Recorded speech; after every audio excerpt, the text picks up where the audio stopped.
दुख सुनने से लोगों को कुछ मज़ा नहीं है, हंसने में मज़ा है। मैं हंसूंगी, सब लोग हंसेंगे, मैं रोऊंगी, कोई रोएगा नहीं। कोई मुझे बोले अरे अरे बेचारी, मुझे अच्छा नहीं लगता। 12th अप्रैल 2026 आशा भोसले जी पास्ट अवे। वो सिर्फ एक सिंगर ही नहीं थी, she was a living legend. Music का ऐसा कोई जॉनरा नहीं था जो आशा जी के लिए गाना मुश्किल था। She gave her voice in 12,000 songs in her long career and उनको बहुत रिस्पेक्ट एंड प्यार भी मिला। But even after being one of the most successful and famous singer of India, her life was full of pain and sadness. सिर्फ 16 years के as में उन्होंने शादी किया एक ऐसे इंसान से जो उनसे ऑलमोस्ट 20 इयर्स ओल्डर थे एंड उस इंसान ने उन्हें फिजिकली एंड मेंटली अब्यूज किया। वो आशा जी के करियर से इतना जेलस थे कि उन्होंने आशा जी के सारे पैसों को लेके उनके छोटे 2 बच्चों के साथ उन्हें घर से निकाल दिया। एंड सिर्फ यही नहीं, जब आशा जी के साथ ये हुआ उस टाइम वो 3rd टाइम के लिए प्रेग्नेंट थी। इसके बाद उनका जो स्ट्रगल शुरू हुआ वो कभी खत्म नहीं हुआ। So let's talk about the unhappy life of Asha Bhosle. Asha Lata Dinanath Mangeshkar was born in 1933. उनके फादर थे एक Marathi stage singer and actor. Lata Mangeshkar के साथ आशा जी के और भी 3 सिबलिंग्स थे। जब आशा सिर्फ 9 साल की थी तभी उनके फादर का डेथ हो जाता है, जिसकी वजह से उनके घर का फाइनेंशियल रिस्पॉन्सिबिलिटी पूरी तरह लता जी के सर पे आ जाता है। इवन दो उस टाइम आशा एज में बहुत छोटी थी, लेकिन पैसों के लिए उन्हें काम ढूंढना पड़ रहा था। सिर्फ 10 साल की एज में उन्होंने as a playback singer debut कर लिया था विद द मराठी सॉन्ग चला चला नाफ वाला। इस दौरान लता मंगेशकर जी ऑलमोस्ट स्टैब्लिश हो चुके थे इंडस्ट्री में। उस टाइम लता मंगेशकर ही उनके सारे सिबलिंग्स की देखभाल करती थी, इंक्लूडिंग आशा। लता जी बहुत स्ट्रिक्ट हुआ करती थी। वो अपने सिबलिंग्स के करियर को लेकर स्ट्रिक्ट हुआ करती थी, क्योंकि उनको पता था कि अगर वो स्टैब्लिश नहीं होंगे तो उनका लाइफ बहुत मुश्किल होगा। एंड मे बी कहीं ना कहीं इस रिस्ट्रिक्शन एंड स्ट्रिक्ट चाइल्डहुड से Asha ji as a child बहुत परेशान थी। She wanted to leave her childhood, जो उनके फादर के गुजर जाने के बाद बहुत मुश्किल हो गया था। अभी इस दौरान लता जी की एक पर्सनल सेक्रेटरी हुआ करते थे जिनका नाम था Ganpat Rao Bhosle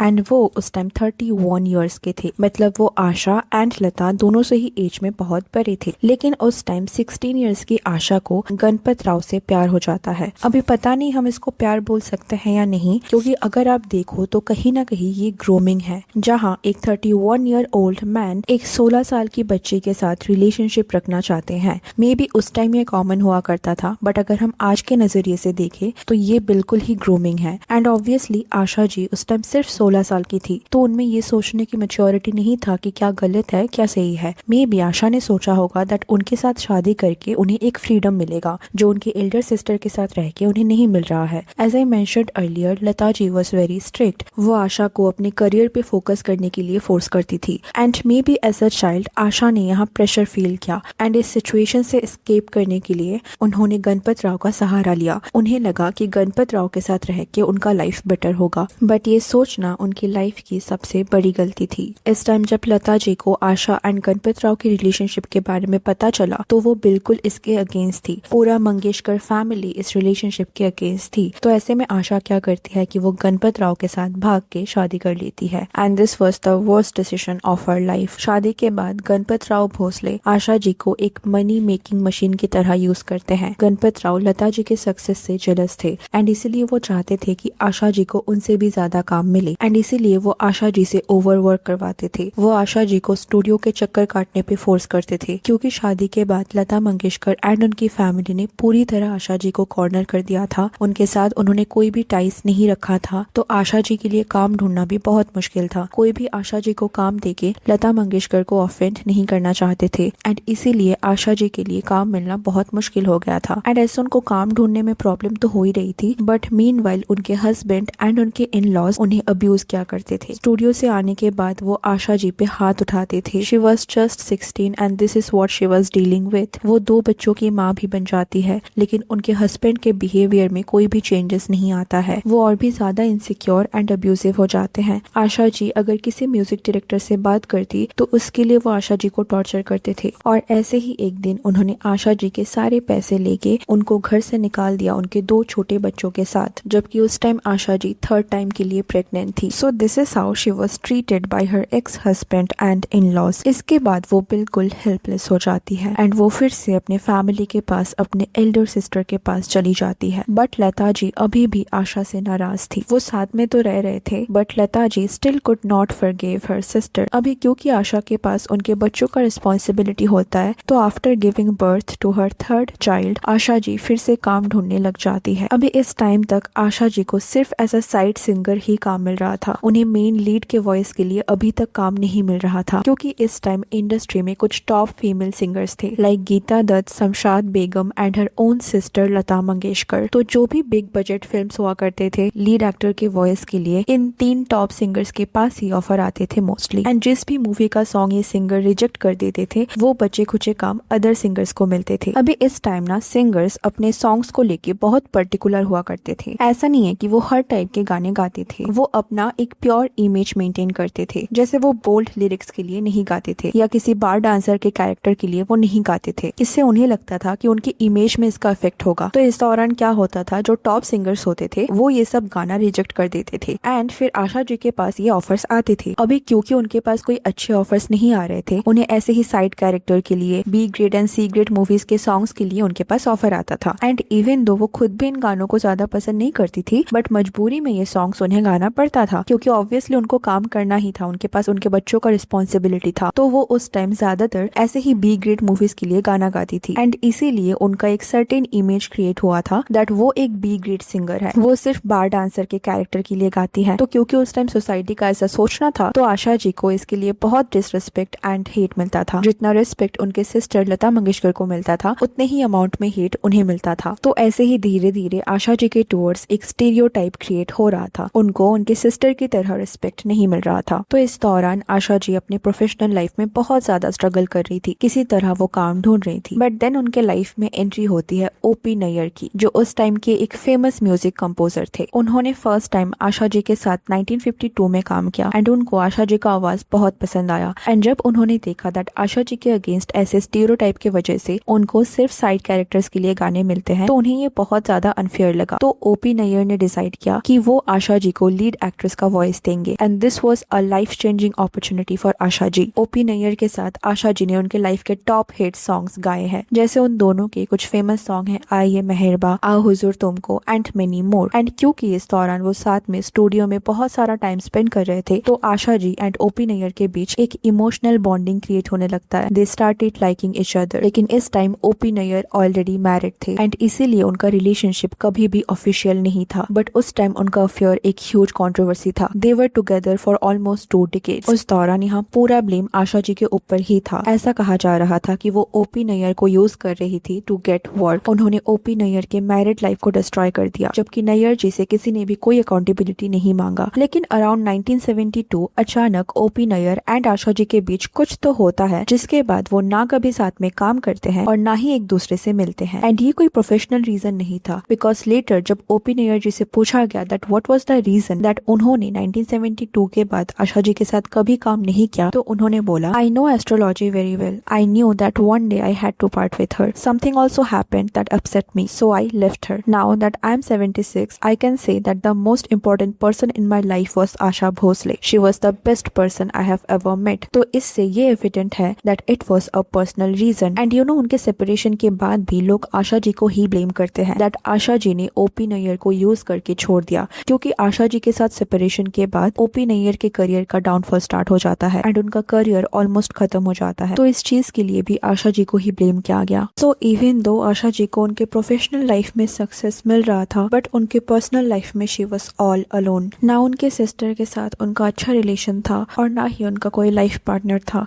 she was a single mother. But फिर कुछ टाइम बाद आशा भोसले जी के लाइफ में एंट्री होती है आर.डी. बर्मन की, जिनसे लेटर वो शादी भी करती है। आर.डी. बर्मन उस टाइम एक फेमस म्यूजिक कंपोजर थे एंड आशा जी के साथ वो काम करते हैं एंड ये दोनों मिलके for the first time Indian music को वेस्टर्नाइज करते हैं एंड एक न्यू जॉनरा क्रिएट करते हैं। Asha Bhosle and RD. बर्मन ने साथ में पिया तू अब तो आजा, दम मारो दम, दुनिया में लोगों को चुरा लिया है तुमने जो दिल को जैसे फेमस सॉन्ग क्रिएट करते हैं, जो आशा जी एंड आर.डी. बर्मन दोनों के लाइफ के मोस्ट लव्ड सॉन्ग थे। इवन दो ये जो सॉन्ग सॉन्ग था पिया तू अब तो आजा, ये सॉन्ग बहुत कंट्रोवर्शियल था बिकॉज ऑफ इट्स लिरिक्स। उस टाइम के सोसाइटी के अकॉर्डिंग इस गाने का लिरिक्स बहुत बोल्ड था, बट स्टिल बाद में जाके लोगों ने इस गाने को पसंद किया। नाउ आर.डी. बर्मन आशा जी से 6 years यंगर थे and just like Asha ji ही was divorced as well and साथ में काम करते करते both of them fell in love.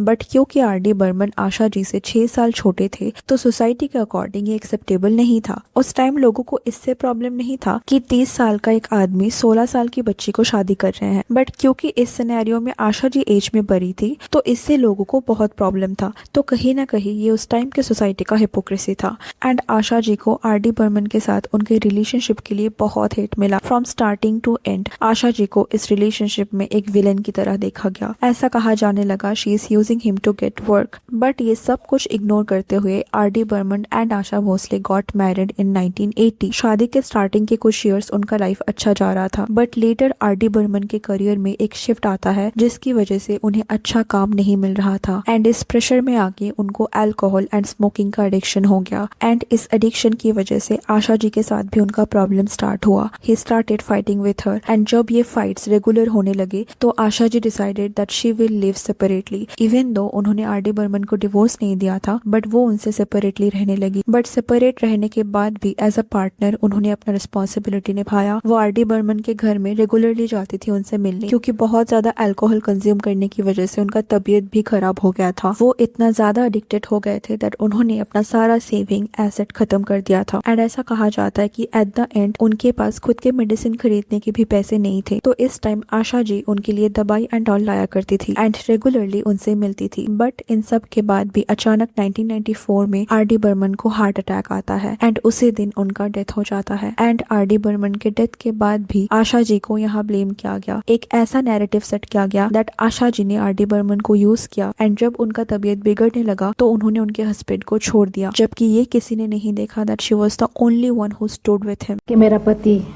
एक बहुत बड़ा म्यूजिक डायरेक्टर, बहुत बड़ा कंपोजर था। दुनिया हर चीज भूल जाती है,